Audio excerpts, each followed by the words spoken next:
Hey guys, Jimo here again. Today I'm going to be doing one here by request, how to polish a black car.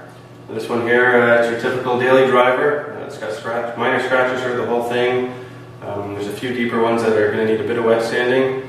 For the most part, it's just going to be rubbing the pad over the whole car and getting her looking all pretty again. So let's get to work. Okay, so after you wash and dry the car, the first thing you'll want to do is tape up all your trim pieces. That'll keep the buffer from damaging anything. Keep the splatter from getting inside the edges, which can be a pain to get out, especially if you don't have a pressure washer. So it'll take 10 minutes to do that.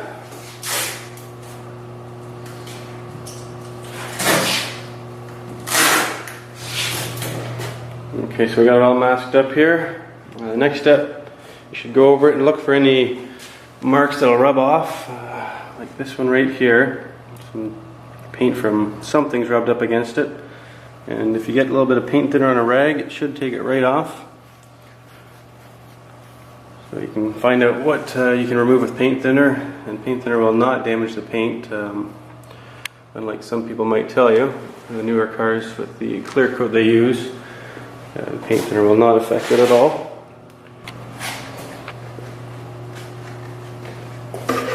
Okay, so nothing really jumped out at me that needed sanding other than this one little scratch on the hood. So what I'm going to do is take some 1500 grit paper here.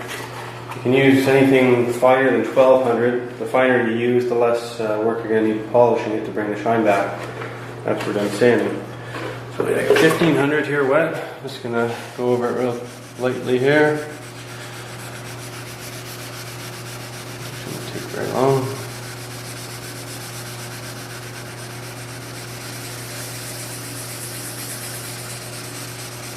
You want to be careful on the edges, because if you keep sanding really close to the edge and your paper's on the edge, it'll melt right through that edge before you know it.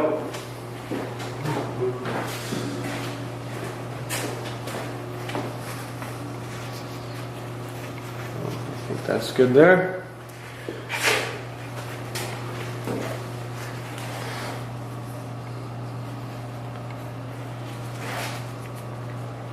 So when you're done, it'll have a dull, hazy look to it, so that's normal. Once we get to the next step of polishing, I'll bring that shine back up real quick. Okay, so we can take care of that haze. First thing I got here is the rubbing compound. I'm going to use a wool pad. I've taped that edge off there just to kind of protect that edge so I don't burn through it with the power provider.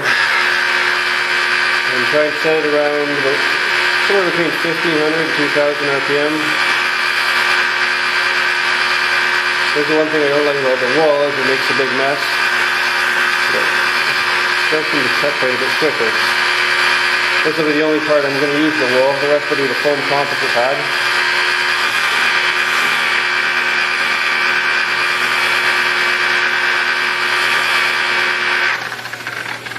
This is a new pad too, so it's a bit messier than one that's been broken in. Actually, I'm going to go ahead and switch to composite now. Okay, so I'm just going to go over the entire car now with the same rubbing compound and the foam composite pad. We'll do small sections at a time and just make our way around the entire car. Again, the same speeds, about 1500, 2000 RPM.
Sometimes you spot these little scratches on the fly.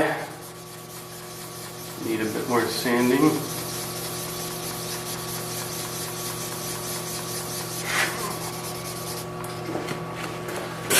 That should do it.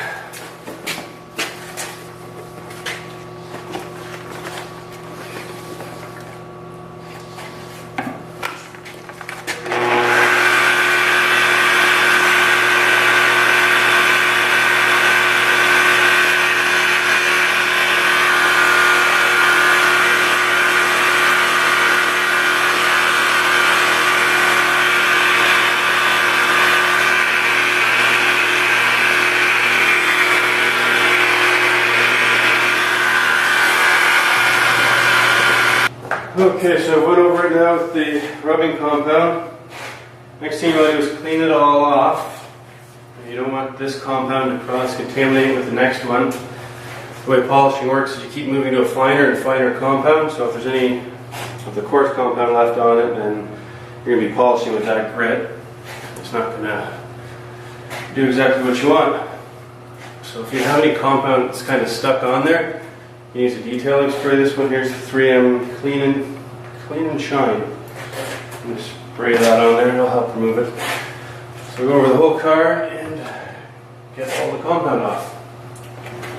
Okay, so here's where we're at after we remove all the compound. You can see the gloss levels come up a bit. It's not anywhere close to where I want it to be yet. The next step's going to be to go over it with some swirl mark remover.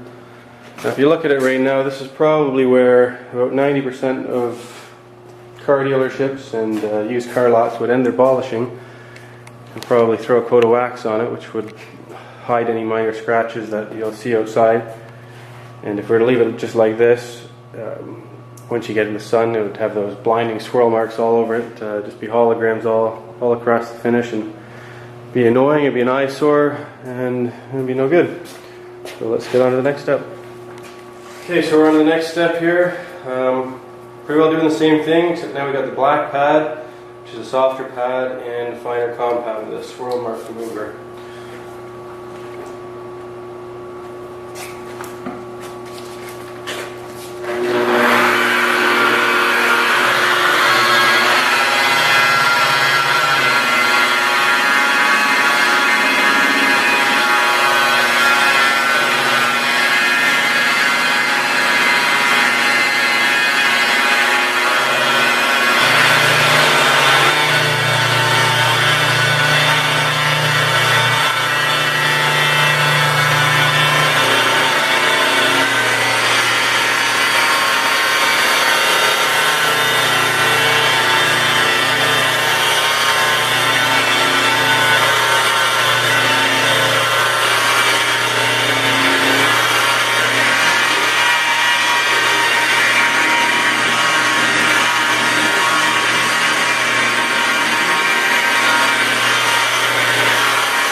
Okay, so I think I'm about 3 hours into this job now. So I went over the whole car with the swirl remover, and it's looking pretty good. The last thing I'm going to do is the Ultra Phoenix